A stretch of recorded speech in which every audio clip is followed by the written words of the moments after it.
নমস্কার, তোমাদের সকলের প্রিয় পাঠশালায় আরও একটি নতুন ক্লাসে তোমাদের সকলকে জানাই স্বাগত। আজকে আমি তোমাদের সাথে আলোচনা করব তৃতীয় শ্রেণীর বাংলার রায়মার্টিন কোয়েশ্চেন ব্যাংকের দ্বিতীয় স্কুলটির প্রশ্ন উত্তর। আমি আজকের ক্লাসটি শুরু করে দিচ্ছি, সকলে মন দিয়ে দেখে নাও। তৃতীয় স্কুলটির নাম হলো তারকেশ্বর বিদ্যা মন্দির T51। একের প্রশ্নটি আছে, সঠিক উত্তরটি নিজে তাক দাও। ক, এখনো নাকি ফুলপরীরা নেমে আসে ধরাতে, চাঁদে, আকাশে। ধরাতে মানে পৃথিবীতে। খ, চাষির ছেলের বউ বোকা, চালাক, বুদ্ধিমতী ছিল না। চাষির ছেলের বউ বোকা ছিল না, সে ছিল বুদ্ধিমতী। গ, শিকারী বাঘকে খেতে দিয়েছিল গরম দুধ, হরিণের মাংস, ঠান্ডা জল। শিকারী বাঘকে খেতে দিয়েছিল ঠান্ডা জল। ঘ, ছেলের চোখ দুটি লোভে ঝকমক চকচক ঝকঝক করে ওঠে। ছেলের চোখ দুটি লোভে চকচক করে ওঠে। উয়া, মানুষের মুখ থেকে উচ্চারিত আওয়াজকে বলে ধ্বনি, বর্ণ, শব্দ ধ্বনি বলে। চ, রি, ক, চ বর্ণটি ব্যঞ্জন বর্ণ নয়। কোন বর্ণটি? রি বর্ণটি ব্যঞ্জন বর্ণ নয়। 2, শূন্যস্থান পূরণ করো। ক, বুদ্ধি খাটালে আর কঠোর পরিশ্রম করলে তার ড্যাশ পেতে দেরি হয় না। কি? তার পুরস্কার পেতে দেরি হয় না। তাহলে এখানে কি লিখে দেবো? পুরস্কার। খ, চাষির ছেলে ফসল কাটার পর তা ড্যাশ বিক্রি করে, তা হাটে বিক্রি করে। গ, ধানের শীষে ড্যাশ ছোটে, ধানের শীষে পুলক ছোটে। ঘ, সত্যি সোনা হলো ড্যাশ গল্প, সত্যি সোনা হলো প্রচলিত গল্প। উয়া, শিকারী ড্যাশ করে পুকুরে ঠান্ডা জল এনেছিল, শিকারী লোটায় করে পুকুরে ঠান্ডা জল এনেছিল। চ, পাখির ডাককে ড্যাশ বলে, পাখির ডাককে কুজন বলে। 3 প্রশ্নটি বলেছে নিচের প্রশ্নগুলির সঠিক উত্তর দাও। ক, ঘরামি কাদের বলে?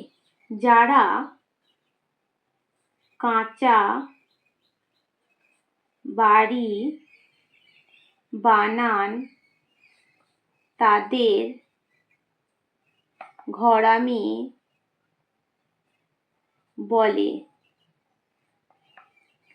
খ, রৌদ্র ওঠে বৃষ্টি পড়ে, ঠিক পরের লাইনটি লেখো। রৌদ্র ওঠে বৃষ্টি পড়ে, বাঁশের বনে পাতা নড়ে। বাঁশের বনে পাতা নড়ে। গ, কার নিজের হাতে ব্যাগ বইতে লজ্জা বোধ হয়েছিল?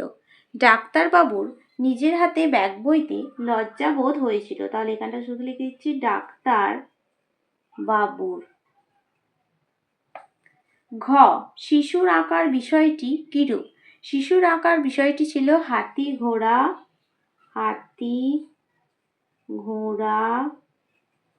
গাছ পাখি ইত্যাদি।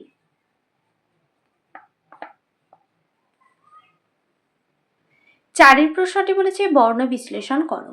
অপেক্ষা, অ যোগ পয় হসন্ত যোগ এ, তারপরে কয় মূর্ধন্যশয়ে, কয় হসন্ত যোগ মূর্ধন্যশয়ে হসন্ত যোগ আ। 5টা বলেছে বিশ্লেষিত বর্ণের সাহায্যে শব্দ তৈরি করো।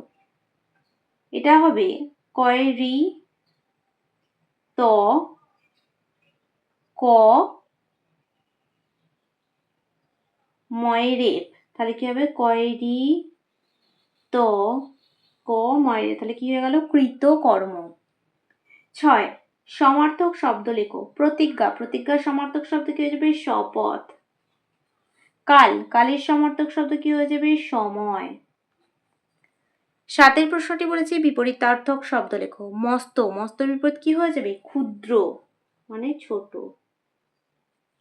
মিথ্যা, সত্য। 8 প্রশ্নটি বলেছে শব্দ যুগলের অর্থ পার্থক্য দেখাও। গা, গয় চন্দ্রবিন্দু আঁকা গা আর গয়া আঁকা গা। তাহলে গা মানে হলো গ্রাম আর গা মানে হলো শরীর। হ ত এক হত আর হ ত হত। হ ত এক হত মানে হলো হওয়া আর হ ত হত মানে হলো মৃত্যু। 9 প্রশ্নটি বলেছে চোখ শব্দটিকে দুটি আলাদা অর্থে ব্যবহার করে বাক্য লেখো। একটা চোখ মানে হয়ে যাবে চক্ষু, আর একটা চোখ মানে হয়ে যাবে ইশারা লিখতে পারো বা মূল্যবান বস্তুও লিখতে পারো। মূল্যবান বস্তু। চক্ষু দিয়ে কি লিখবো? মানুষের একজোড়া চোখ আছে। আর মূল্যবান বস্তু, এটা দিয়ে লিখবো বাক্য রচনা।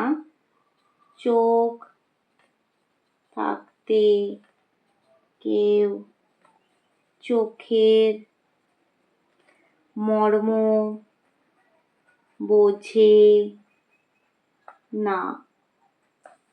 10 প্রশ্নটি বলেছে তোমার প্রিয় বন্ধু সম্পর্কে 4-5টি বাক্য লেখো। বন্ধুর নাম কি, কোথায় থাকে, তার মধ্যে কি কি গুণ আছে, কেন সে তোমার প্রিয় বন্ধু। দেখো লিখেছি প্রিয় বন্ধু। আমার প্রিয় বন্ধুর নাম সপ্তমী মজুমদার। সে ভীষণ সরল প্রকৃতির একটি মেয়ে। আমাদের দুজনের বাড়ি পাশাপাশি। এখানে লিখতে পারো যে একই গ্রামে আমরা থাকি। আমরা সবসময় একসঙ্গে খেলি, পড়তে যাই, স্কুল যাই। আমরা একে অপরকে সহযোগিতা করি। আমরা স্কুলে একে অপরকে বিভিন্ন বিষয়ে সাহায্য করি। এমনকি আমরা স্কুলে একসঙ্গে টিফিন ভাগ করেও খাই।